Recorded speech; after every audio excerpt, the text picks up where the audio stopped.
sesión van a participar el doctor Manuel Vidauri Arechiga, de la Universidad de La Salle, Bajío, en Guanajuato. Maestro Homero Eduardo Ramírez Ambriz, que es coordinador general de licitadurías en la Procuraduría General de Justicia del Estado de Zacatecas. El maestro Jesús Figueroa Ortega, que es juez de oralidad aquí en Aguascalientes, también académico y profesor de esta universidad. El doctor Julio César Cala, académico de la Universidad de Guanajuato, y el maestro Sadi Uri Martínez, que es especialista en temas de seguridad pública y política criminal. Entonces, similar a la sesión anterior, vamos a dar un tiempo de 10 minutos a cada ponente para que ponga su participación. Después de ello, abriremos el foro para comentarios y preguntas, tanto invitamos a los que nos siguen por internet como los que están aquí presentes. Doctor Manuel Vidauri. Muchas gracias, buenas tardes a todas, a todos. Hace rato, con las ponencias que tuvimos la oportunidad de escuchar, me percaté de la gran preocupación que existe en las fiscalías por impulsar los temas de capacitación. Parece que es absolutamente indispensable, muy conveniente también de cara al servicio que se presta a la sociedad, y sobre todo en las áreas concretas en las que lo plantearon. Uno tiene que ver con atención temprana, como le llaman, y también con los medios alternativos.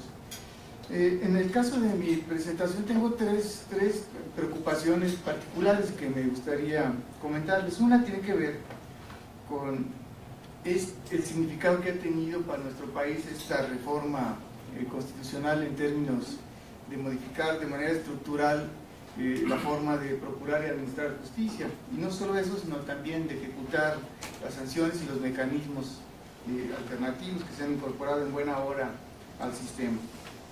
Se ha discutido mucho, me parece que convenientemente también, la parte procesal ha sido como uno de los intereses mayoritarios en los que se han volcado todos los intereses, o la gran mayoría de los intereses de los expertos, de los litigantes, de los jueces. Hemos estado concentrados mucho en ese aspecto, de manera que afortunadamente también ya contar con el Código Nacional de Procedimientos Penales permite tener una idea más uniforme a nivel nacional de cómo hacer las cosas. Sin embargo, creo que se ha dejado a la saga un aspecto que a mí me representa un significado mayúsculo, que tiene que ver con la necesidad de contar con un Código Penal sustantivo nacional que permita resolver o enfrentar de manera integral las problemáticas de las cuales se discuten en el ámbito procesal. Nos dieron las herramientas, pero no nos dijeron de qué teníamos que hablar, ¿no?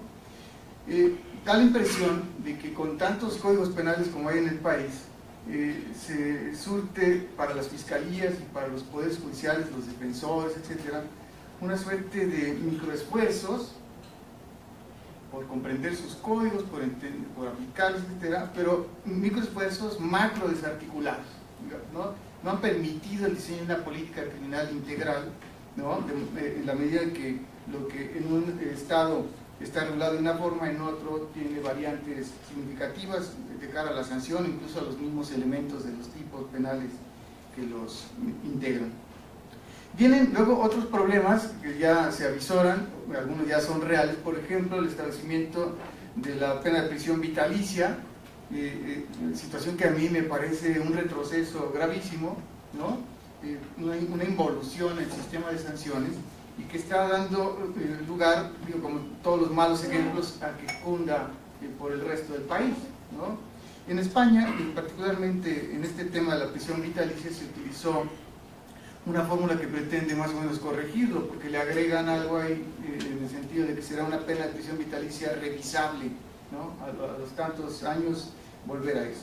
Ya ahí está en varios códigos establecidos. Pero también viene luego otra, igual si luego hay oportunidad podríamos también comentar sobre eso, en el asunto con la legítima defensa, con una propuesta en el Estado de Nuevo León en el sentido de considerar como no sancionable o justificada la acción del particular que encuentra a alguien en su casa y repele la agresión, sea como sea, ¿no?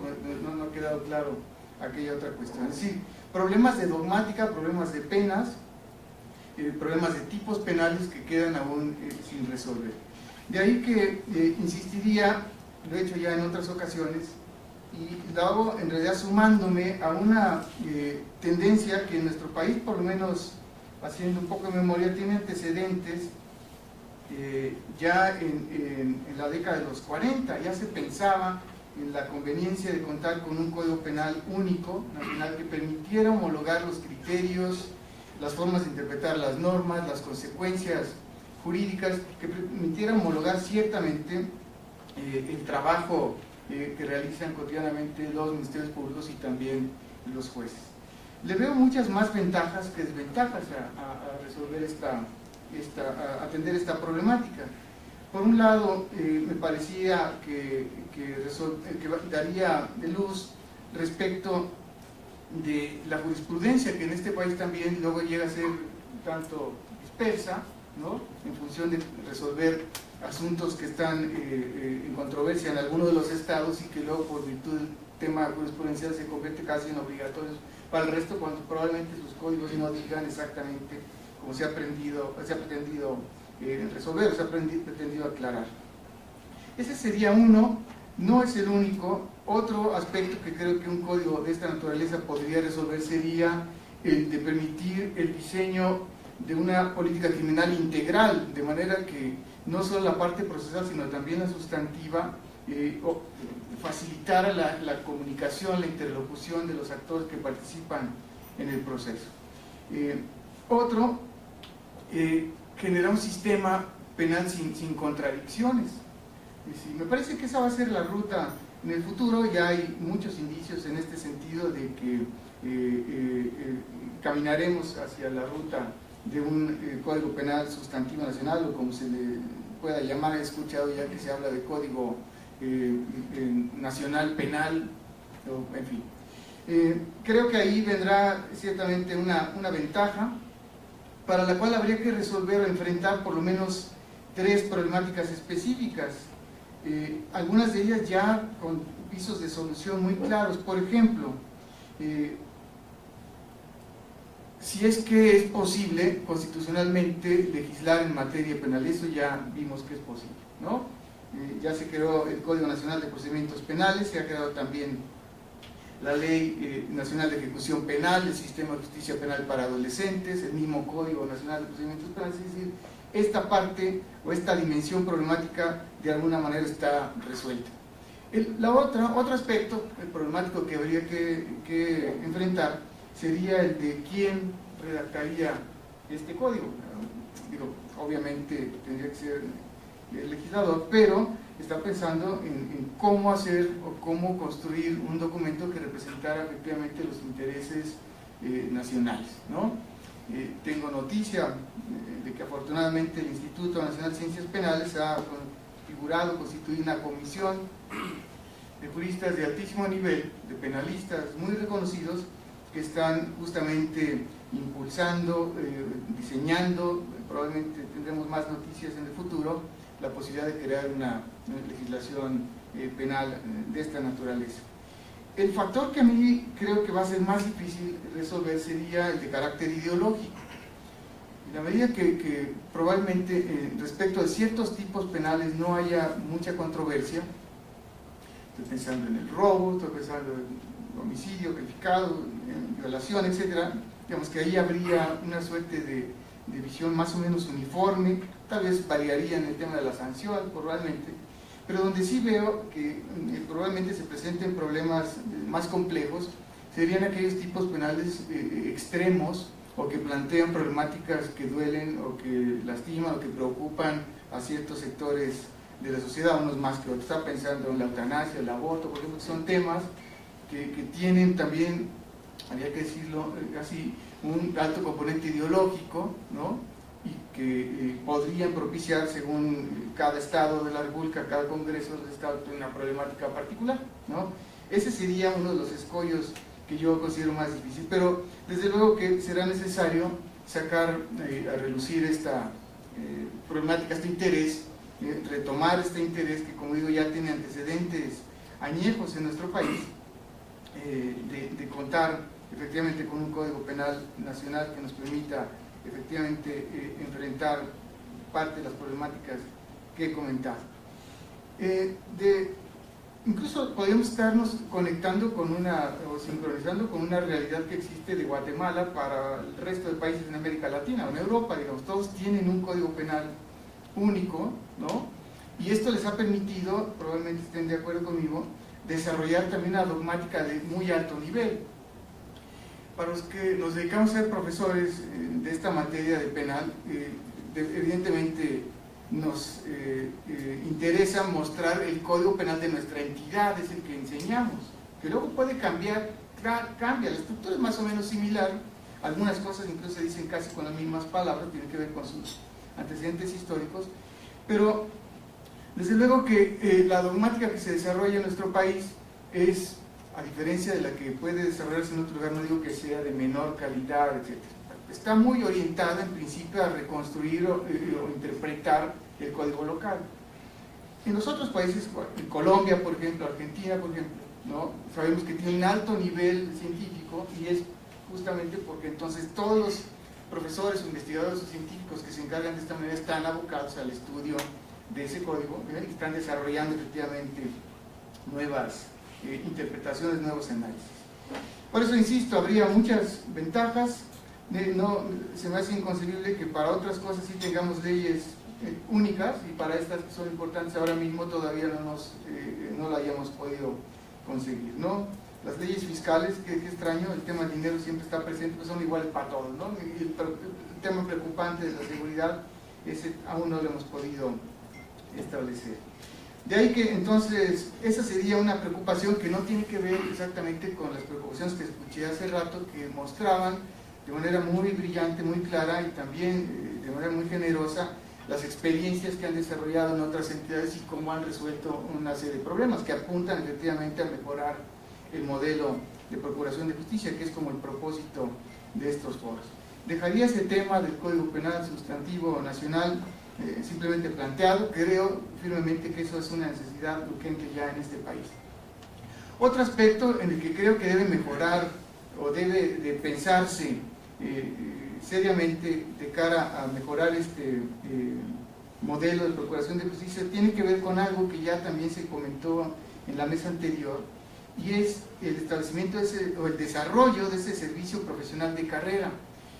El Ministerio Público, esto lo voy a decir con todo respeto, creo que en relación con el desarrollo del sistema procesal acusatorio está muy rezagado, ¿no? Muestra evidencias de un rezago determinado, y yo creo que tiene que ver con la estructura vertical que tienen las Procuradurías de Justicia, ¿no? Mientras en el caso del Poder Judicial los jueces finalmente, independientemente de que tengan apoyos en sus secretarios de estudio y cuenta, o como le llamen, secretarios proyectistas, en fin, de ayudarles a construir el documento,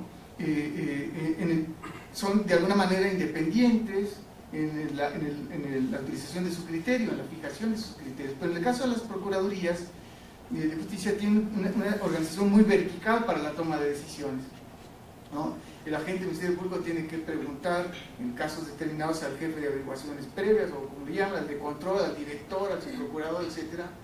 Y eso obedece también a la estructura que ha cambiado constitucionalmente, aunque materialmente aún no se da.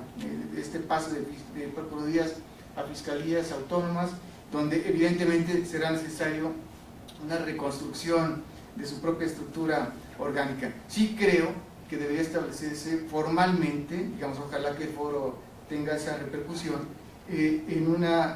establecerse una carrera del Ministerio Público, del Ministerio Fiscal, como se quiera llamar, de manera que quien se interese por desarrollarse en ese ámbito tenga muy claro qué se requiere para alcanzar determinados escalafones, determinados niveles al interior, y con esto propiciar efectivamente el cumplimiento de estos principios que se mencionan reiteradamente y que tienen que ver con el servicio profesional de carrera, la legalidad, la eficacia, el profesionalismo, etc.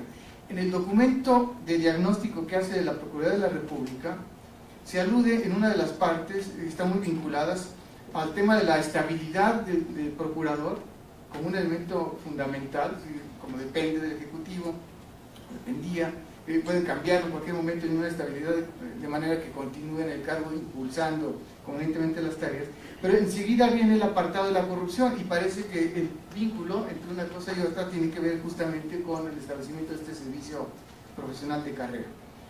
Y el otro elemento que me parece que tendrán que revisar convenientemente sería el de la independencia de los servicios periciales, de manera que aquello se transforme en algún instituto o algún organismo con alguna denominación específica y que solamente atienda a las exigencias de naturaleza científica. Digamos, si se está pensando en un nuevo modelo de procuración de justicia, por una parte el aspecto legislativo tendría que pasar por impulsar la configuración de un código penal único, sustantivo, por el establecimiento de un servicio profesional de carrera para el Ministerio Público y también creo, entre otras cosas, por supuesto, la independencia de los servicios periciales.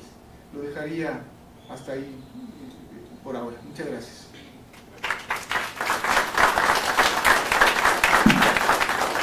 Gracias al doctor Manuel Vidaurre Lechica. Continuaríamos entonces con el maestro Homero Osvaldo Ramírez Ambriz, coordinador de visitaduría de la Procuraduría General de Justicia del Estado de Zacatecas. Muy bien, buenas tardes a todos. Es un gusto, un placer estar aquí con ustedes en este foro de la Consulta Nacional sobre el modelo de procuración de justicia. Bien, la experiencia que se tiene en Zacatecas pues no es todo bien sobre buenas, ¿verdad? Estamos de acuerdo, es una parte sensible de procurar justicia. Desde la implementación del nuevo sistema de justicia penal de Zacatecas, que data del 2009, la Procuraduría se ha venido preocupando de una manera de una capacitación constante. Insisto, no es una tarea fácil.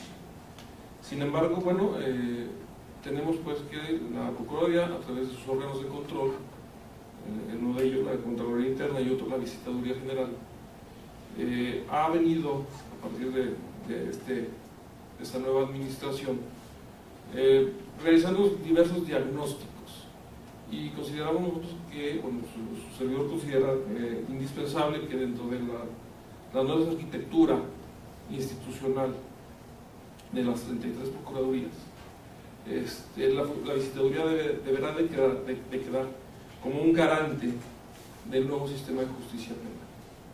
Esto, en primer término, en atención a las siguientes consideraciones. Se desaparece dentro de la estructura del Código Nacional de Procedimientos Penales aquel órgano de revisión respecto a aquellas carpetas de investigación o averiguaciones previas, ¿sí? Que se planteaba una consulta de reserva y bueno, la subprocuraduría correspondiente la autorizaba o ordenaba la prosecución.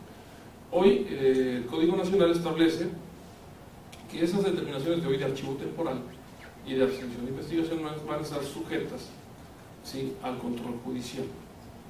Sin embargo, el requisito necesario es de que esté previamente notificado, porque si la víctima no lo sabe, pues no podrá recurrirla, ¿sí? Y entonces esa parte donde la visitaduría deberá de tomar esa parte, esa consideración de acudir directamente con los MPs a revisar que efectivamente esté bien decretado el archivo temporal, porque si bien es cierto, a lo mejor probablemente fue notificado, pues la víctima, por desconocimiento, por falta de tiempo, por N circunstancias, hasta por enojo, va a decir, no, ya no me interesa, se acabó. Bueno, y efectivamente estuvo bien dictada esa resolución.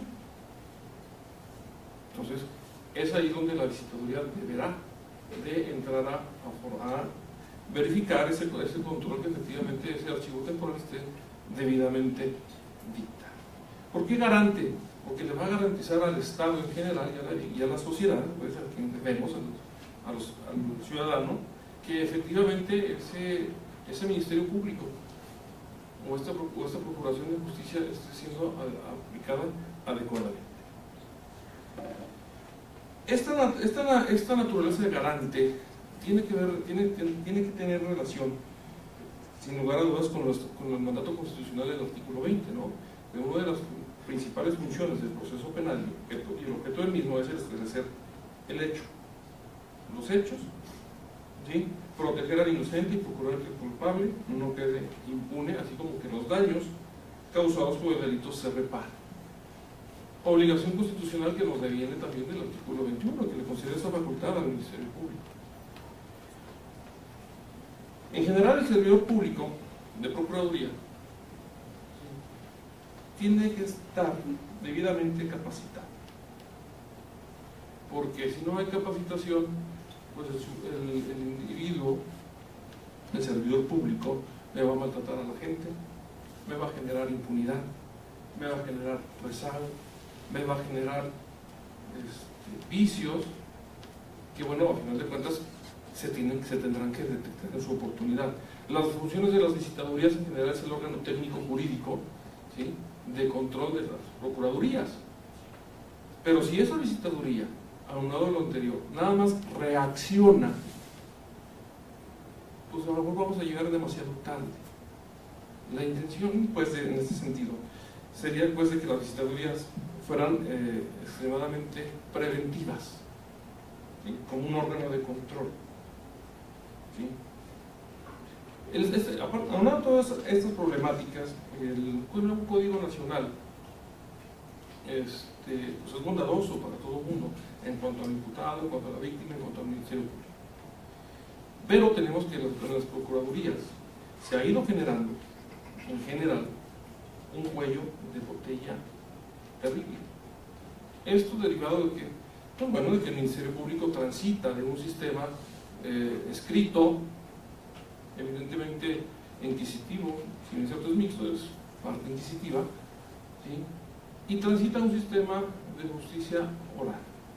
Oral donde tenemos que, bueno, pues el Ministerio Público tendrá que hacer sus argumentaciones, tendrá que someterse al escrutinio del juez y al control de la defensa, ¿sí? Y resulta que los señores ministerios públicos en general a nivel nacional, la mayoría, tienen temor. Ya tienen toda la carpeta de investigación debidamente integrada, y sin embargo siguen metiéndole más y más actuaciones con la finalidad de, bueno, de preparar ya su audiencia, pero ya como si fuera a ir a juicio. Se les olvida, ¿sí?, que tenemos un plazo de cierre de investigación, ¿sí?, de investigación complementaria. Se les olvida, o lo quieren hacer olvidadizo, ¿sí?, de que el Ministerio Público, ¿sí?, solamente tendrá que, bajo el estándar probatorio, es decir, solamente va a justificar la existencia del hecho que la ley señala como delito y la posibilidad de que el imputado haya participado en ello. Lo demás tendrá que hacerlo delante del plazo de cierre y demostrarlo ante el tribunal. Ya cuando estamos en esa dinámica de que ya decidió ir a judicializar o acudir a formalizar su investigación, pues tenemos de que ya pasó algo de tiempo. Y la víctima dice: el Ministerio Público me está citando si hace 2 años denuncié. Pues sí, dice la víctima, va. Y luego el imputado decide no aceptar ninguno, o el procedimiento abreviado, o bien la suspensión condicional del proceso, y le explicas a tu víctima: necesito que vayas y le digas y le señales en la audiencia pública que te hizo esto, te dejó de hacer esto, etc. Pues la víctima dice: pues después de 3 años, licenciado, ¿qué voy a hacer? Entonces estamos fallando ahí. Por eso esta parte de que la visitaduría deberá, sin temor a equivocarnos, deberá siempre acudir, ¿sí?, con los agentes del Ministerio Público a una revisión constante de manera preventiva, ¿sí?, para que erradicar el rezago, las malas prácticas, el tortuguismo y en general cualquier acto de corrupción. También la visitaduría, y eso lo estamos implementando en Zacatecas, en un momento dado, al detectar situaciones de rezago, deberá ordenar e impulsar, ¿sí?, esas carpetas de investigación, ¿sí?, para efecto de que, bueno, ¿qué estamos haciendo? Estamos procurando justicia. Bueno, ve, acude, ¿sí? Y también deberíamos de estar revisando la parte sustantiva de la evaluación de la calidad de audiencias, porque tenemos, en la actualidad, que tenemos audiencias de lectura, no hay argumentación, ¿sí?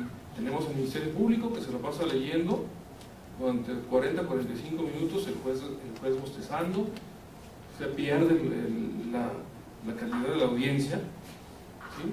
Y bueno, y esa parte, ¿quién la revisa? Deberá ser, indudablemente, el órgano de control de la Procuraduría. ¿Para qué? Bueno, en un momento dado, ¿sí? Bueno, hacer una, por así llamarlo así, detectar las áreas de oportunidad y verificar, bueno, pues, si al compañero le falta un curso de argumentación, un curso de teoría del delito, bueno, pues habrá que dárselo, ¿no? Pero siempre partiendo desde la base del diagnóstico. Y entonces esos son los problemas que consideramos nosotros hemos encontrado en la práctica cotidiana, y bueno, que nos pueden llegar a estar colapsando el sistema, a generar una falta de credibilidad que de por sí ya es altísima en las instituciones de procuración de justicia. Entonces, yo invitaría a la reflexión, ¿sí?, de que se deberá contar siempre con ese órgano de control interno que tenga la disponibilidad, ¿sí?, y la inteligencia necesaria para no ser reactivos, sino ser preventivos dentro del sistema de control de las procuradurías. En ese sentido sería la aportación. Muchas gracias.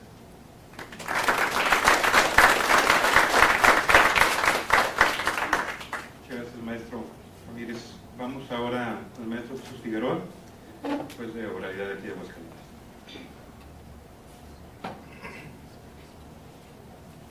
Buenas tardes a todos. Agradezco infinitamente a la Universidad Autónoma que me dé la oportunidad de expresar mi experiencia, y pues precisamente aprovechando el foro que se refiere a la Procuración de Justicia, yo quiero hablarles estos minutos del rol del Ministerio Público en la audiencia de juicio. La perspectiva que un juzgador tiene en cuanto a la procuración en general no necesariamente es de un enfrentamiento, como luego puede parecer en las audiencias. El Ministerio Público a veces debe de interponer recursos de revocación en contra de las decisiones del Ministerio Público, y esto ocurre en todas las audiencias, y es natural que se vaya generando este debate. Desde luego, creo que los más imperfectos que participan ahí pueden ser los jueces. Sin embargo, la perspectiva y el tema de la consulta es en cuanto a la Procuración de Justicia. Yo me voy a permitir señalar algunos puntos que he detectado y que he venido recogiendo de los jueces que laboramos aquí en el estado de Aguascalientes. Para los que no son de este estado o que desconozcan la información, laboramos actualmente 8 jueces. Los 8 jueces tenemos el doble rol: juez de control y juez de juicio. Cuando es en juicio, integramos tribunales colegiados, y para esta exposición, para esta pequeña plática de 10 minutos, me permito hacer algunas consideraciones que he venido recogiendo de mis compañeros y de mí mismo en cuanto a las audiencias de juicio. Me da una lástima que no se encuentre el vicefiscal Fernando Marentes, licenciado, que tuvo su participación en la primera mesa y que no se encuentra, precisamente porque él habló de uno de los enfoques que tenía esta nueva organización, es precisamente verificar que el Ministerio Público lleve a cabo un adecuado interrogatorio, una adecuada participación en el juicio. Yo he detectado que el Ministerio Público en juicio presenta información contradictoria con los testigos. No sé si sea porque, como mencionaba ahorita el anterior participante ha pasado 2 o 3 años y la víctima, el testigo, ya no recuerda lo que vio, lo que vivió tanto tiempo antes. Hay información contradictoria entre 2 testigos presentados por el Ministerio Público. El Ministerio Público en ocasiones presenta o hace formulación de preguntas no permitidas por el Código Nacional, hace preguntas sugestivas y en muchas de las ocasiones son objetadas, y esas objeciones son procedentes precisamente porque el Ministerio Público, a pesar de que es un órgano técnico, a pesar de que es el que representa al Estado, es el que tiene la carga probatoria a nivel constitucional, no sabe hacer preguntas en juicio, no sabe obtener información. Esto también implica que no sabe en ocasiones presentar prueba material, no sabe aplicar una técnica de un refresco de memoria, de una ayuda a su testigo. En ocasiones se dejan ir datos tan sencillos como la fecha de cuando ocurrió el hecho, y esto nosotros los juzgadores luego lo detectamos cuando elaboramos o cuando pretendemos elaborar una sentencia, que vemos 6 o 7 veces el video y el testigo no dijo, o la víctima no dijo cuándo ocurrió el hecho, y el Ministerio Público da por sentado información que él está leyendo en una carpeta y olvida que el tribunal de enjuiciamiento no tiene esa información, que el tribunal de enjuiciamiento llega con un auto de apertura de lo que más tiene es una acusación, pero ese resumen de la acusación que contiene el auto de apertura no obliga absolutamente a nada al tribunal, apenas es lo que va a aprobar el Ministerio Público. Y creo que en este transitar de un sistema tradicional de lectura y de expediente a un sistema acusatorio, el Ministerio Público en esa fase de juicio, en donde tiene que probar, ¿sí?, en donde tiene que demostrar plenamente ante un tribunal que los hechos ocurrieron como lo dice en su acusación, tiene una problemática enorme. La defensa en ocasiones se dedica a estar objetando cada una de las preguntas del Ministerio Público, y eso hace que el Ministerio Público desista en ocasiones con la información importante. Un defensor que se pasa objetando las preguntas, que en ocasiones sí son preguntas importantes, pero que no las formula bien el Ministerio Público, ocasiona que el Ministerio Público desista en no querer obtener esa información, y resulta que es información fundamental para que al menos se pueda llegar a un fallo condenatorio. Creo que falta coordinación en la parte, y estoy hablando de este es un problema evidentemente bajo la experiencia que yo como juez estoy refiriendo aquí en el Estado. Hay falta de coordinación en cuanto a los testigos que está presentando el Ministerio Público y el mismo Ministerio Público. Hay un desorden de información, ¿sí? No hay un orden en la información que se va introduciendo, se va generando una información que en ocasiones está desdibujada. En el mejor de los escenarios nos encontramos que las preguntas que en ocasiones se deben de hacer al principio se le hicieron al final al testigo, y tenemos que ir complementando como si fuera un rompecabezas esa información al momento de hacer una valoración de los testigos, al momento de incluso deliberar. El código nos da solamente un plazo de 24 horas para deliberar, y en ocasiones con la percepción que se queda, aun y cuando podamos revisar varias ocasiones el video de la audiencia, pues es muy deficiente la información. Para el Ministerio Público es muy importante ser exhaustivo en la información, en lo básico, ¿verdad? Hay principios, y creo que los principios no se pueden olvidar, y uno de los principios es ese: no dar por sentada información que él piensa que ya tiene. No sé, insisto, si en ese transitar de un sistema a otro el Ministerio Público todavía crea que el juez o el tribunal, atrás de su escritorio, atrás de su lugar, el juez tenga el expediente revisando, y que crea que él tiene la información para que luego, cuando se emita un fallo, cuando se haga la correspondiente sentencia, el juez va a tener la información. Entonces, algo que yo recomiendo es que el Ministerio Público no dé por sentado, y si es repetitiva la pregunta, preferible, pero que siempre sea exhaustivo en toda la información que debe de obtener. De las técnicas, pues no hay mucho que decir. Las técnicas se las marca perfectamente bien el Código Nacional.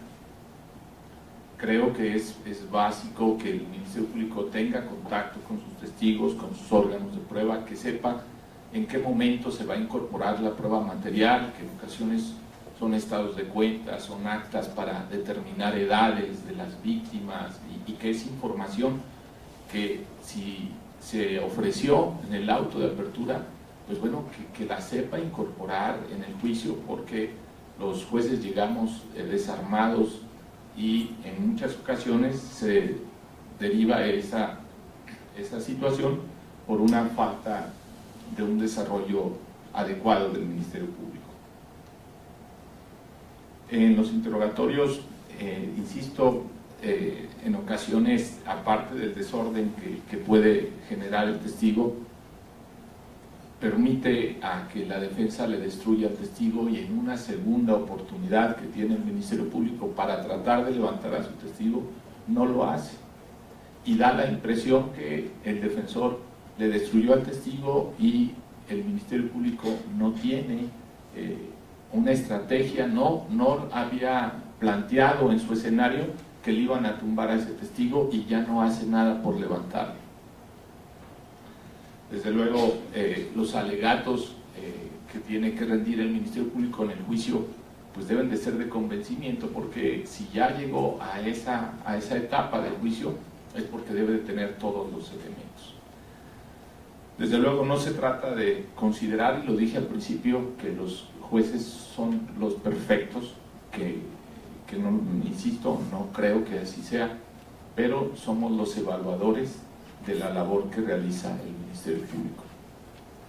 Y nos guste o no nos guste, el que debe evaluar es el juez.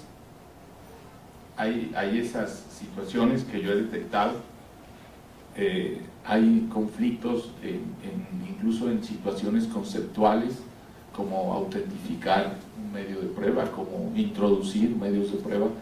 No se desconoce mucho, desde luego, el sistema en todas partes, y aquí en Aguascalientes, en donde apenas tiene un año en la ciudad capital, se está a prueba. Todos estamos a prueba, ministerios públicos y jueces y defensores, todos estamos a prueba, y desde luego el mismo sistema se encuentra a prueba para saber si en realidad este es el sistema que va a permitir todo el cumplimiento constitucional y convencional que el Estado mexicano se ha propuesto. De mi parte es todo, les agradezco infinitamente su atención.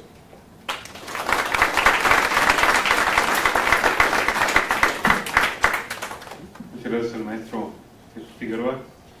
Ahora pasaríamos, le daríamos la palabra al doctor Julio César Cala, de la Universidad de Guanajuato. Buenas tardes. Buenas tardes, muchas gracias.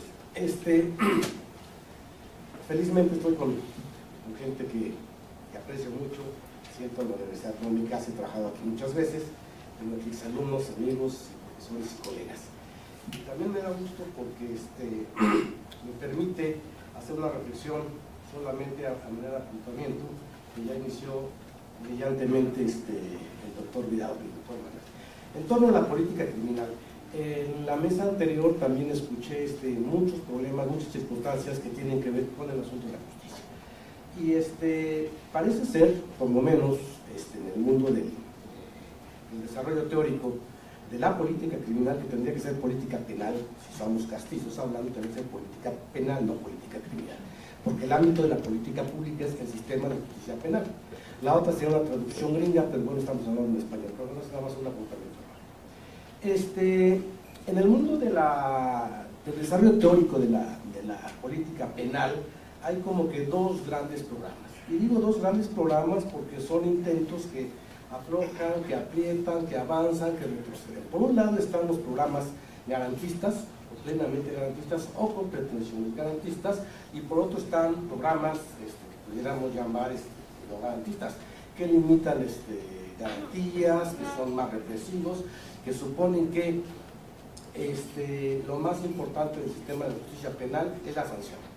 Y yo coincido con la doctora Márquez, donde lo más importante del sistema de justicia penal es resolver problemas. Si en ocasiones tiene que llegarse a la sanción, adelante, pero si no, mejor.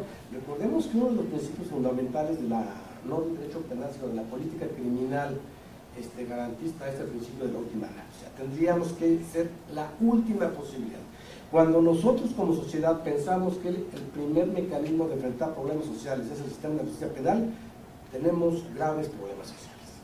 Incluso pensando en las sanciones más drásticas tendrían que ser las últimas. A nivel teórico están perfectamente identificadas.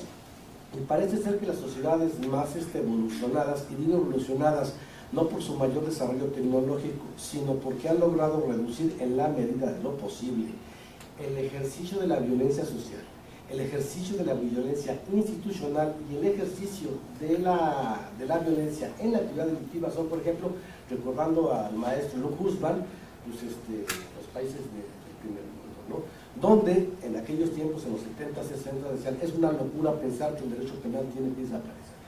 Yo creo que una institución o una política pública está porque se requiere. Que se ha ido modificando es importante. En este panorama donde tenemos ya, el doctor Vidarri ha puesto una espléndida gama de problemas a los que nos tenemos que enfrentar. Por ejemplo, este asunto de un código sustantivo nacional que permitiría tener criterios específicos en cuanto la Federación o el Estado mexicano tiene que reaccionar de la forma más violenta o más castrante ante la violación del pacto. Y otros que tendrían que resolverse de alguna otra manera.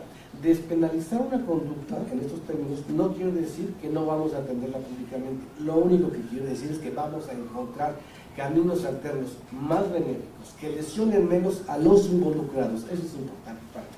Otro asunto que vemos es, cuando hablamos de, o por lo menos en términos teóricos, cuando se habla de modelo, el modelo siempre hace referencia a una elaboración teórica en donde estamos percibiendo un fenómeno, actuamos en consecuencia para llevarlo a la práctica. Si tenemos problemas en la construcción del modelo, generalmente, así lo refiere la historia de la ciencia y la historia de los modelos, vamos a tener grandes problemas prácticos. Y uno de los asuntos importantes es que cuando se mezclan modelos con orientaciones políticas diferentes, se generan grandes problemas en la aplicación. En nuestro país tenemos híbridamente pretensiones garantistas al extremo y por el otro lado, pretensiones inquisitivas, pero al extremo también. En ocasiones decimos que la Santa Inquisición fue el gran tribunal, es un montón de problemas. Si hiciéramos un poquito de revisión histórica, la Santa Inquisición trabajó muy poquito, era más el temor que lo que en realidad estuvo trabajando. Pero bueno, vamos, ese es otro asunto. Debemos creo yo, apuntar aquí que los problemas de política criminal son todos estos que han brillantemente ustedes expuesto, ¿no? Que yo solamente estoy recapitulando. La política criminal primero es una política pública, es una política de Estado, no es una política de gobierno.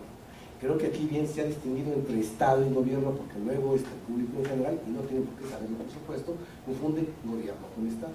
La política criminal, la política penal tendrá que ser una política de Estado. Porque por un lado nuestra ciudadanía, por un lado pide todo el peso de la ley para los delincuentes, cuando todavía no son sentenciados. Y en ese momento no hay ni víctima ni victimario hasta que se da un fallo judicial. Y cuando están familiares o personas propias, se pide toda la clemencia. Esto nos da una idea de grandes problemas a los que tenemos que enfrentarnos. No solo es eso, es la calidad de los operadores que tienen que estar ahí. La protección. Yo he trabajado algún tiempo con policías en la capacitación y mi idea es cómo puedo exigirle a un policía que me respete si como ciudadano soy el primero que lo violenta, y me estoy refiriendo fundamentalmente al policía de crucero, ¿no? al de tránsito, que no tienen seguro, que no pueden, etcétera, etcétera. Si no pensamos en eso, y no estoy diciendo que sean blancas palomas, hay gente muy valiosa y gente que tiene también problemas. Lo mismo que la medicina, que la abogacía, que los profesores, lo mismo que el cualquier otro. Tenemos también entonces, si es una política pública, entender que debe de ir a la par el desarrollo de la dogmática penal para hacer códigos penales consistentes con el modelo político-jurídico del Estado-Nación al que estamos haciendo referencia. Si el modelo político-jurídico del Estado-Nación no es democrático, el Código Penal, el Código de Procedimientos, las consecuencias jurídicas del delito tendrían que seguir esa misma orientación política. Con esto no se garantiza el éxito del sistema, lo único que garantiza es consistencia interna que elimina muchos de los problemas en la operación práctica. Si nosotros nos presumimos como un Estado democrático, Código Penal sustantivo, Código Penal objetivo y las consecuencias jurídicas del delito tendrían que abonar o tendríamos que estar luchando porque vayan en ese rubro. Y vean cómo pareciera ser que paulatinamente las ilusiones de Guzmán se van concretando. Para resolver conflictos con los mecanismos de resolución ya no tenemos que judicializarlo, ya no tenemos que llegar a la prisión. Lo importante es sensibilizarnos a todos nosotros para enfrentar problemas y resolverlos de una manera lo menos violenta posible. Como dice el doctor Vidaurri, perfectamente apuntado, cuando se están proponiendo leyes donde por el simple hecho de que un sujeto se esté descolgando de la puerta de la barra de mi casa, yo puedo dispararle, eso es una invitación clara a implementar la violencia. Va a ser violencia personal, violencia social, y después de 5 o 6 años vamos a tener que inventar otra medida más violenta para limitar esto. La espiral de la violencia siempre va en ascenso. La única posibilidad que tenemos de eliminar eso es establecer mecanismos menos violentos, porque hace la cuestión. No sé si estemos como sociedad preparados, porque es una cuestión de civilidad, a hacer a un lado el derecho penal. No sé si el abolicionismo actualmente, no en México, en el mundo entero, sea posible de enfrentarlo o de examinarlo conscientemente para tratar de proponerlo. Lo que sí creo es que las sociedades civilizadas y civilizadas cívicas, estoy hablando, me refiero y quiero apuntar esto, no en términos de desarrollo tecnológico, sino en términos de desarrollo humano, de creación de capital humano, cada vez más tienden a minimizar el ejercicio de la violencia institucional. Termino con esto. La primera vez que fui a Alemania, que tuve la oportunidad de ir a Alemania, me acuerdo que me dijeron que había un gran problema delictivo en Friburgo, la ciudad donde hizo una estancia. Y me dijeron, doctor Cala, usted no se compra una bicicleta porque se la pueden robar. Yo dije, válgame Dios, ojalá y esta fuera la gran problemática delictiva que tendríamos en nuestro México. Muchas gracias.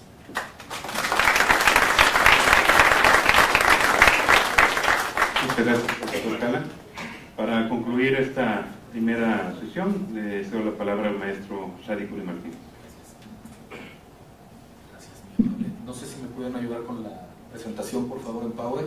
Bueno, buenas tardes, muchas gracias por la gentileza de la consideración para poder presentar esta opinión ante este foro.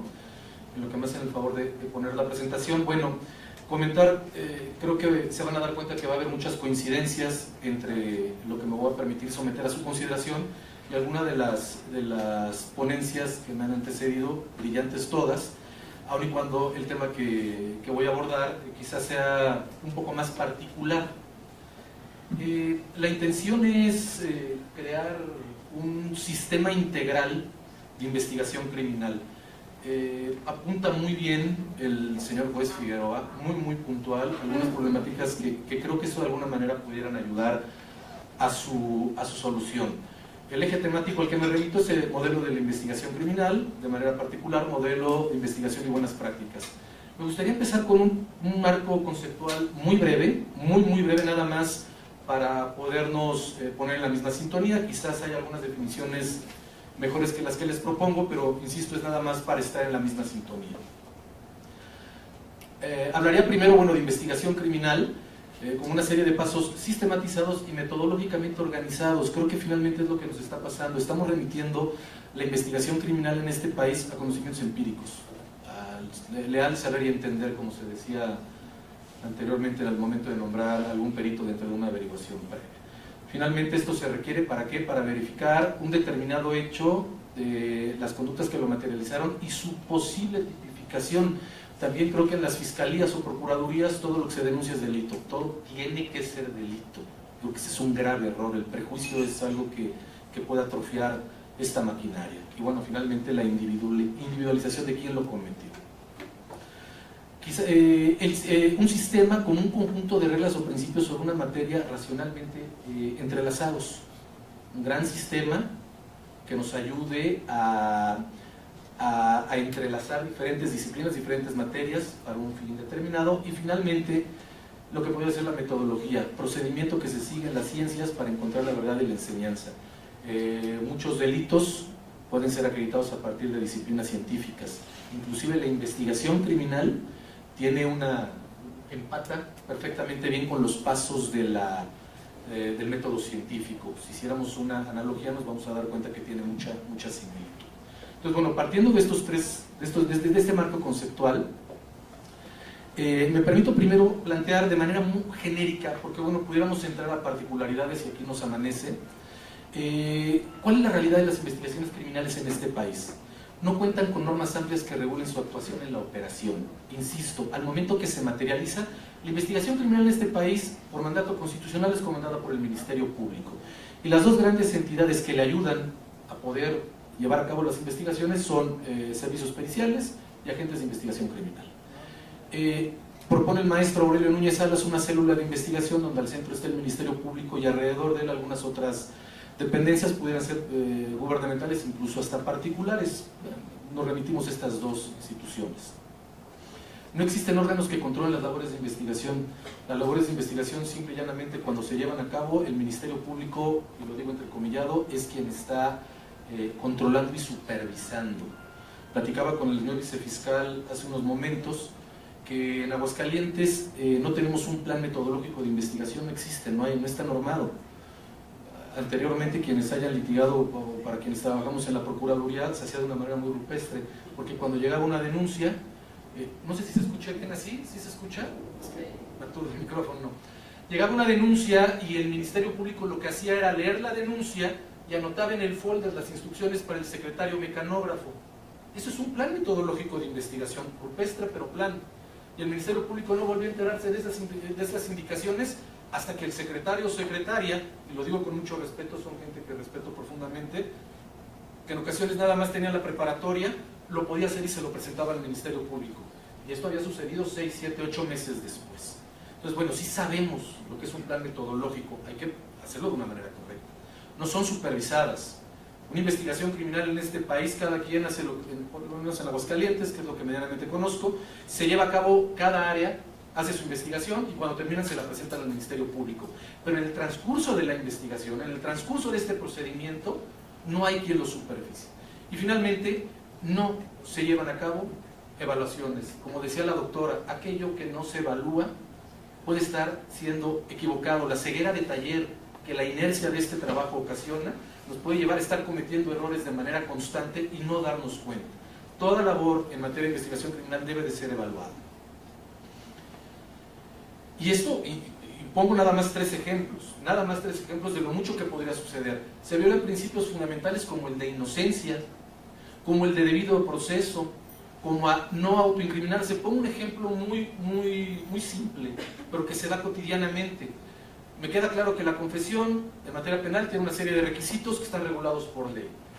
Cuando un agente investigador entrevista a una persona de la cual se sospecha haya cometido el delito de homicidio, evidentemente todas sus manifestaciones, si no están revestidas con toda esta formalidad de ley, pues no es una confesión. Ah, pero la persona me dijo que el cuchillo con el que había privado de la vida a otro está enterrado en el jardín de atrás de su casa. Entonces, a partir de un informe de investigación, le informa al Ministerio Público, no es una confesión, pero ya me dijo dónde está el cuchillo. Entonces el Ministerio Público ya ordena a sus servicios periciales que lo obtengan. Eso es un acto de autoincriminación. Y tenemos que irnos a la interpretación amplia de lo que establece la Constitución. Si no había un defensor presente cuando el imputado hizo esa manifestación, carece de valor probatorio. Absolutamente. Y esto en ocasiones los agentes investigadores lo hacen porque así se hacía antes, así lo hago ahora. Antes y ahora estaba mal. En el momento en el que se les explica por qué está mal, evitarán hacerlo. Pongo estos tres principios porque creo que pueden ser los más claros que nos ayudan a ver cuál es la realidad en materia de investigación criminal. ¿Cuál es la intención de tener un sistema integral de investigación criminal? Crear normas que regulen de manera precisa las actuaciones de la investigación criminal. Pongo nuevamente un ejemplo muy sencillo. Nos vamos desde la Constitución Federal, la Constitución Política del Estado de Aguascalientes, la Ley Orgánica de la Fiscalía, el Reglamento de la Ley Orgánica, y aquí es donde empezamos a aterrizarlo todavía más.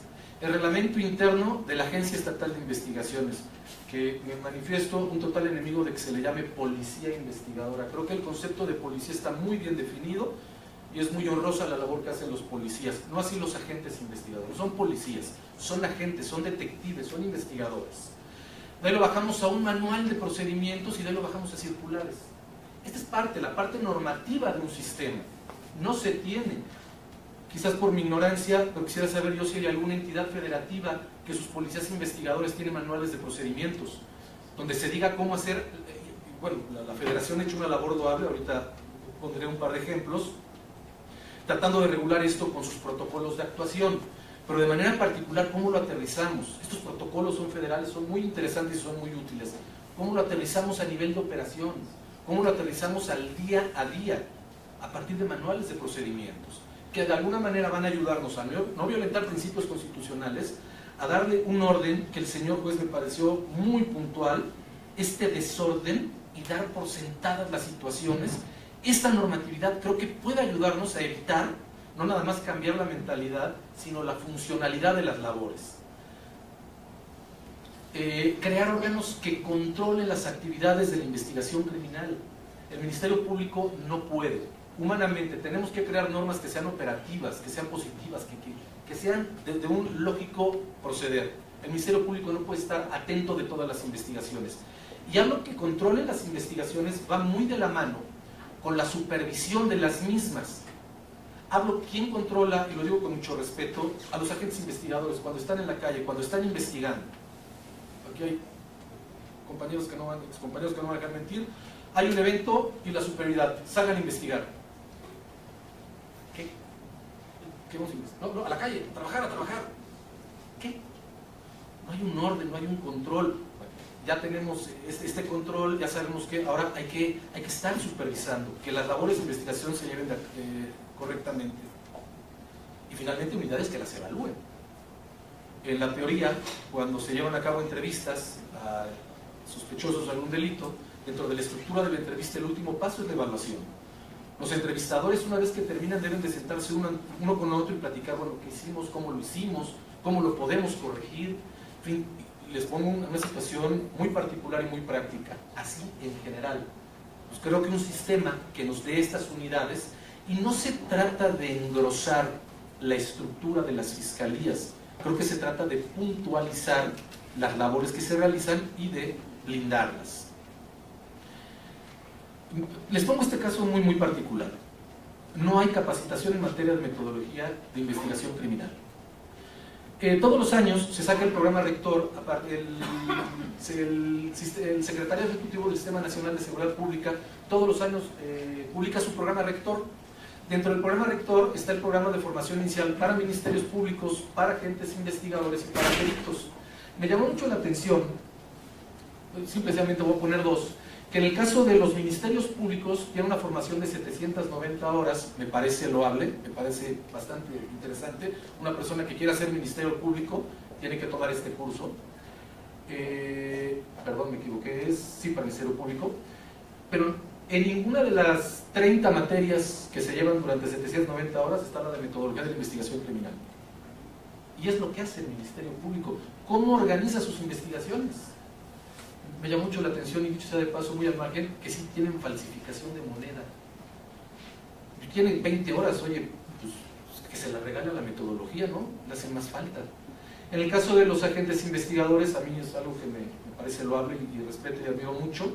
Un punto también muy al margen, debe de acreditar, de contar con cédula profesional, debe de ser un profesionista y con un promedio mínimo de 8, pero nuevamente tampoco tiene preparación formal en materia de metodología de la investigación criminal. Lo tiene nada más en teoría del caso y planeación de la investigación, 45 horas, pero metodología de la investigación criminal como tal no tienen esta formación. Y cabe recalcar que es una carga horaria de 900 horas, Es prácticamente la carga horaria de una maestría y de una especialidad, que me parece loable. Pero insisto, no tenemos la metodología presente. ¿Cuál es la finalidad del sistema que me permito plantear. Y parto nada más de este camino de la investigación criminal, que es algo que tratando de justificar la creación del sistema nos puede dar. La investigación debe de estar controlada. El control de la investigación permite marcar ritmos y establecer una buena estrategia, como decía el señor juez, el ritmo de la investigación, cuándo incorporar elementos de convicción probatoria y en qué momento procesal, cuándo lo hacemos. Pareciera ser que tenemos que atiborrar desde la acusación todos los elementos de prueba al señor juez. La estrategia permite ser objetivos, la objetividad lleva a la legalidad y todas las anteriores aumentan la posibilidad de éxito. De manera muy rápida, aquí viene, bueno, tengo un control de la investigación, asumo el control, no me rebasa, marco ritmos. Una vez que asumo el control de la investigación, puedo ir marcando los ritmos de cómo se va a ir dando la investigación, planteo estrategias, soy objetivo, todo esto bajo el marco de la legalidad, lo cual, bueno, sobra decirlo, y finalmente, bueno, me ayuda a tener éxito. Para concluir, ¿cuál es la propuesta? La creación de un sistema integral de investigación criminal, que el sistema sea de aplicación nacional y no dejarlo a un nivel estatal, porque bueno, puede haber un esfuerzo loable por parte de algún estado de crear este sistema, pero si se queda a nivel estatal, creo que se quedaría corto. Un proyecto de capacitación, profesionalización y especialización a largo plazo. La ley del Sistema Nacional de Seguridad Pública establece que en materia de procuración de justicia, los funcionarios deben de tener por lo menos 60 horas de capacitación al año. Me parece poco, semana y media de capacitación. Es muy poco. Generar normas necesarias hasta llegar a manuales de operación óptimos. Debemos de tener una librería, una biblioteca completa de manuales de operación, los cuales se van a ir actualizando y los cuales pueden irse perfeccionando. Y crear las unidades de control, supervisión y evaluación necesarias. Finalmente, ¿cuál es la finalidad del sistema? Normar, controlar, supervisar y evaluar de manera constante las labores de la investigación criminal. Un último apunte, y que esto salió a partir de muchas de las observaciones muy interesantes que hacían los demás ponentes, del servicio civil de carrera. En el caso de los policías investigadores, creo que también se ha avanzado mucho, porque existe el servicio profesional de la carrera policial. Aquí estamos en un problema de operación. En el caso de Aguascalientes, me remito a la policía preventiva, se diseñó desde hace un par de años, no se lleva a cabo. En el caso de la Fiscalía, ni siquiera se ha creado.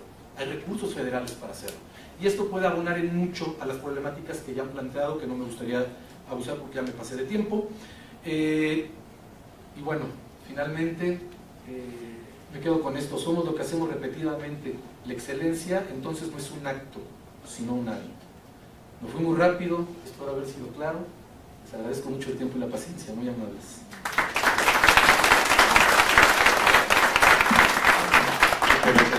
Estamos por concluido la presentación de las ponencias de la mesa y pasaríamos a lo que viene siendo la participación. Si alguien del público tiene algún comentario, alguna pregunta, ya tengo aquí un par de preguntas que vienen a partir de internet. No sé si alguien del público presente tenga algún comentario o alguna pregunta. Adelante. Buenas tardes, yo vengo de aquí de los Altos de Jalisco. En este caso me pareció interesante, recapitulando lo anterior mesa, lo que comentaba el doctor, un código penal nacional. Me ha tocado a mí trabajar ahí en los Altos de Jalisco, ver un poquito lo de Zacatecas, Nochistlán y aquí Aguascalientes por información, pero me da a veces una tristeza que ahorita hay un código nacional de procedimientos, pero tristemente los juzgadores, aprecio mucho que el juez diga que no son perfectos, porque tristemente se ve que es un mismo código, pero es una implementación totalmente diferente, y que probablemente si se hace un código penal, tristemente pueda pasar a lo mismo. ¿Qué ha pasado ahorita últimamente? La experiencia que me ha tocado ver, la prisión preventiva dice en su artículo en las medidas cautelares que es el último recurso que se debe usar. En varios juzgados ya me ha tocado ver que es lo primero que piden. Dicen, es que probablemente pueda ser un delito grave o se presume. En muchos estados todavía no tienen incluso ni la unidad especializada para medir el riesgo de la persona. Entonces se está cayendo precisamente en eso, en ver que existen códigos, pero no existe en su implementación. Lo que comentaba ahorita el último ponente, precisamente la policía no está capacitada o no hay sistemas de control. Policías que realmente, de donde vengo, es en Teocaltiche, tienen la primaria. Son los primeros que llegan a la escena del crimen y a final de cuentas todo lo que hacen, y el Ministerio Público no tiene herramientas para trabajar un posible, existe el delito, existe un posible implicado, pero a final de cuentas no se puede hacer más.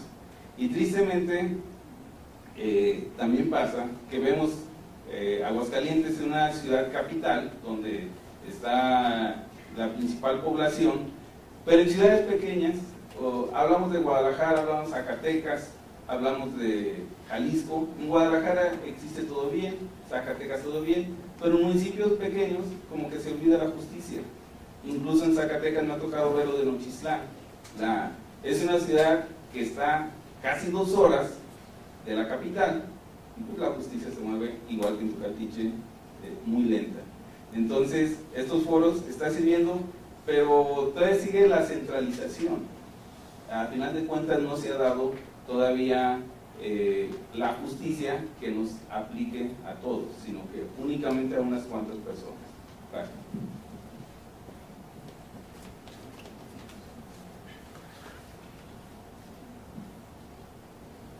¿Alguien quiere comentar?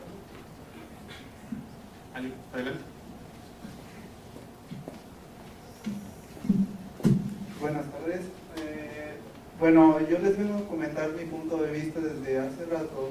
Estuve viendo a una señorita que se fue, que hizo un comentario sobre el licenciado Valente, y que dijo que las personas, o sea, cuando ellas nada más quieren remuneración económica, que porque dijo que ¿cómo se dice? Cuando sí, si tú eres abogado y tú dices la conformidad, probablemente sería eso, que ella es lo que trató de decir. Dijo, no, pues yo mis clientes, si a ellos los chocan, ellos nada más lo que quieren es meterse en tanto problema, lo que quieren es remuneración económica.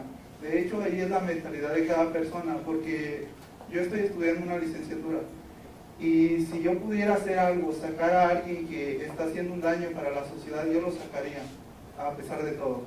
Ahora, como lo que mencionó acá el señor, dijo que las autoridades no están capacitadas o X cosa, eso es muy verdad, eso tiene mucha verdad, pero también deben de ustedes tener en cuenta, o la gente que está capacitándolo, de ver qué es lo que hacen socialmente, porque ellos también, o sea, ven un problema y se escuden con otras cosas. Sí, ahorita llevamos en 20 minutos, y de hecho no. O sea, tienen que tener el valor de decir, yo voy a ayudar a una persona, necesito estar a tiempo ahí, o qué pasó, o saber implementar la situación como está, no simplemente decir, sí, soy autoridad, yo tengo el beneficio, o te voy a arrestar, o cualquier cosa. Deben de ir implementando las cosas, simplemente conforme a la ley, y que sepan qué hacer en un dado caso de ello. El comentario era en parte el principio de la doctora Omar, que no se encuentra aquí.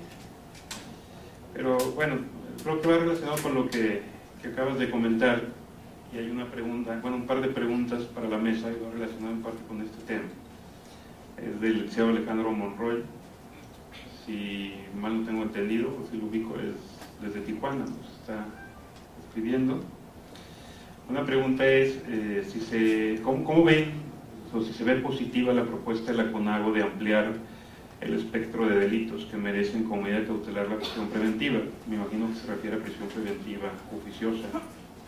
Y de lo que iba relacionado en cuestión de percepción, que cómo consideran los panelistas que se debe conciliar lo que es la percepción o el populismo con la política criminal efectiva, y cuál sería el rol de responsabilidad civil en un contexto de prevención del delito. No sé quién guste comentar. Pues yo muy valientemente me apunté comentar algo, pero no sé si será exactamente lo que le interesa a quien pregunta. Primero, creo que había que hacer una reflexión en torno al rol del derecho penal en general. ¿Para qué sirve? Porque sí hay una suerte de hipertrofia, de confiar que el derecho penal puede resolver todos los problemas, todos, ¿no?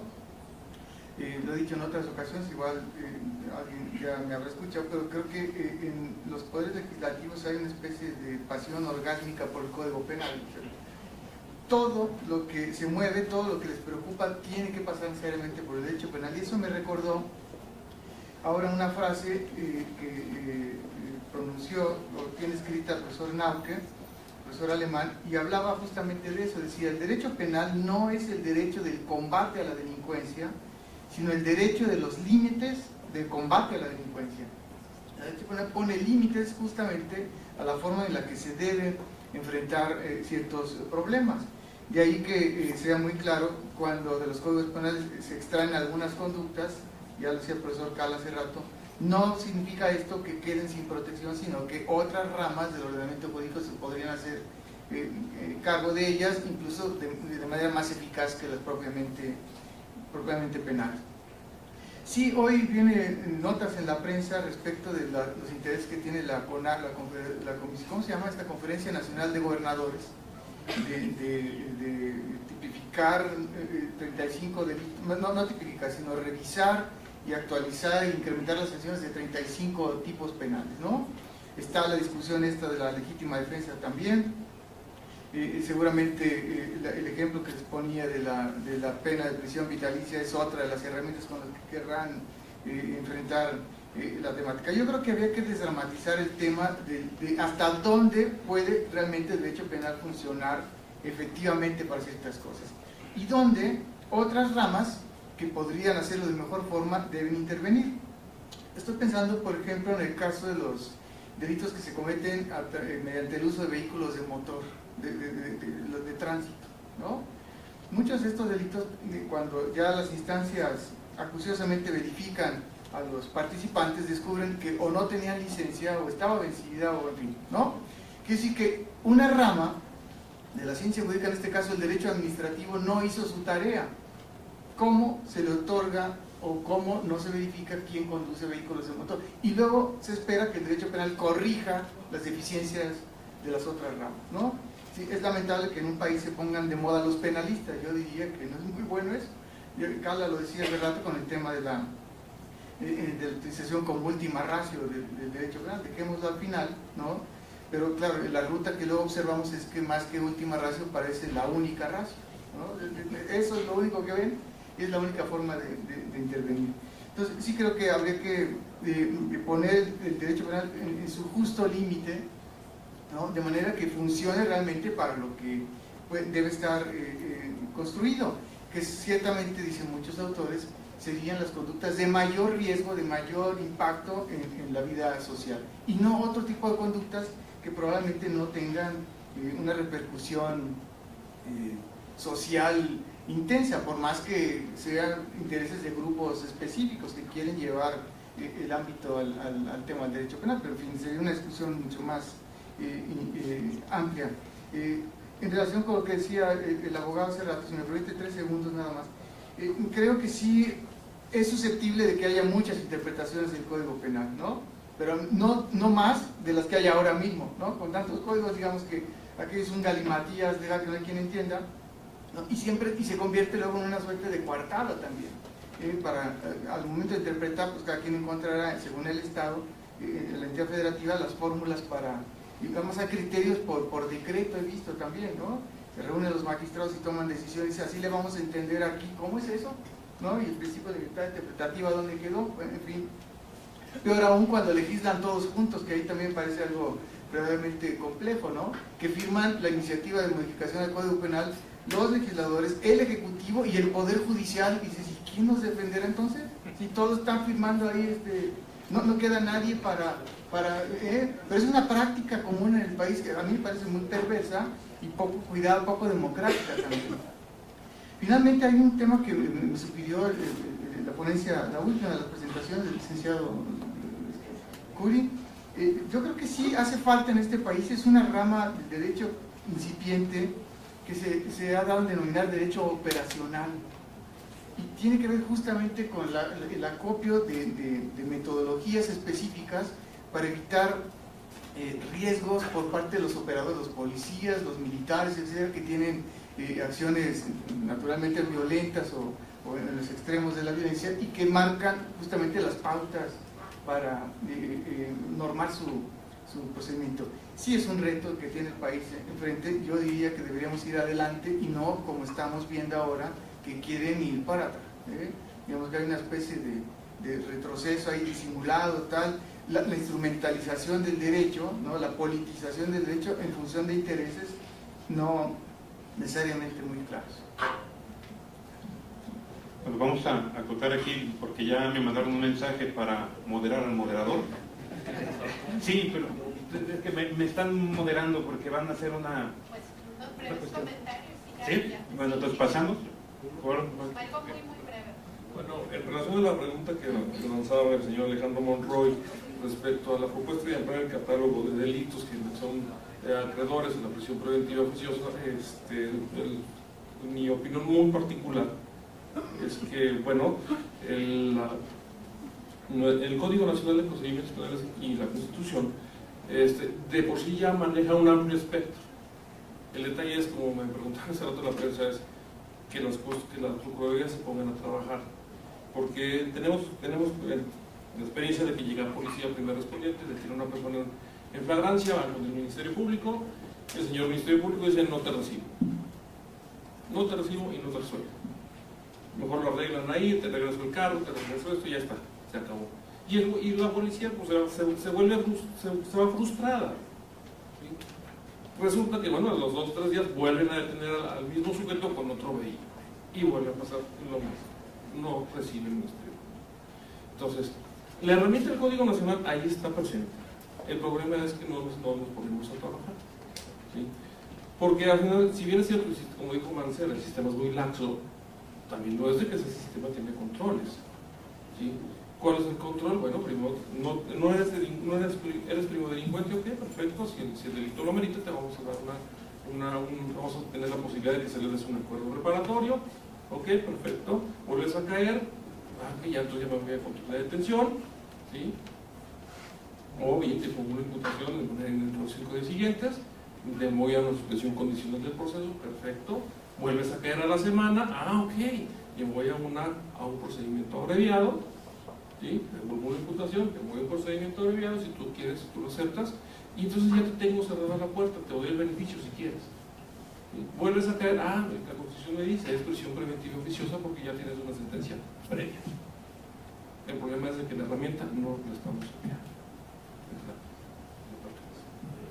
Muy brevemente nada más respecto, porque esto siempre está girando en el entorno y en el imaginario social y en ocasiones tiene repercusiones en el legislativo. Aquí decíamos que tenemos un tribunal constitucional para que nos defiendan todo esto, pero al margen de esto, respecto de percepción ciudadana y política penal, hay ámbitos de la vida pública en donde ni siquiera las unanimidades, en términos de democracia, tienen posibilidad de hacer retroactivo un derecho ganado. Me refiero, aún y cuando todo el mundo diga el 100% de los ciudadanos que pueden votar y decidir que vamos a implantar la pena de muerte, una vez que se echa atrás, en una democracia seria es impensable retroactivamente pensar. Que se usen como eslogan de campaña es otra cosa. De ahí a que tenga una posibilidad real y seria, hay una gran diferencia. Y creo que nosotros como ciudadanos tenemos la responsabilidad de puntualizar eso. Los derechos ganados son irretroactivos y los derechos ganados ni las unanimidades las echan para atrás. Muchas gracias, doctor. Con esto entonces concluiríamos este panel, pero les van a hacer un comentario la coordinadora, la maestra Gabriela Ortiz.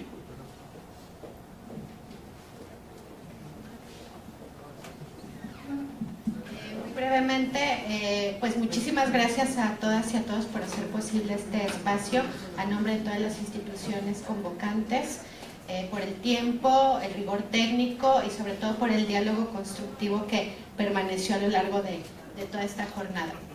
Ahora solamente comentarles que la consulta ha adoptado y ha adecuado la metodología de la encívica del Instituto Nacional Electoral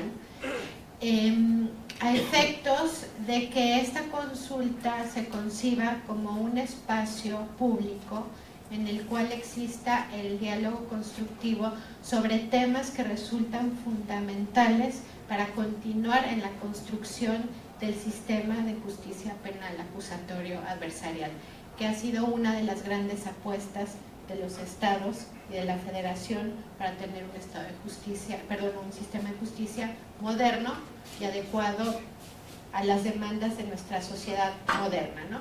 Entonces, esta adscripción, digamos, metodológica tiene que ver precisamente con la generación de espacios de diálogo constructivo. Tiene principios específicos en los cuales se habla de información, de verdad y de exigencia, y esto se va a reflejar, digamos, todo lo que estamos concentrando, toda la información que se está generando en estos espacios va a ser reflejada en un informe que eventualmente va a ser presentado a diversas autoridades federales y a diversas autoridades relativas a los 3 poderes de gobierno. Entonces, se les va a aplicar ahora esta encuesta y nomás hacerles saber que es anónima, el INE las va a estar procesando y va a ser un ejercicio también muy importante para conocer aspectos básicos del desarrollo de la consulta. Muchísimas gracias nuevamente y bueno, también invitarlos en la tarde, quien quiera estar presente, va a haber una mesa de discusión sobre política criminal, entonces quien quiera estar presente, pues a las 4 de la tarde iniciamos. Muchas gracias. Gracias a todos.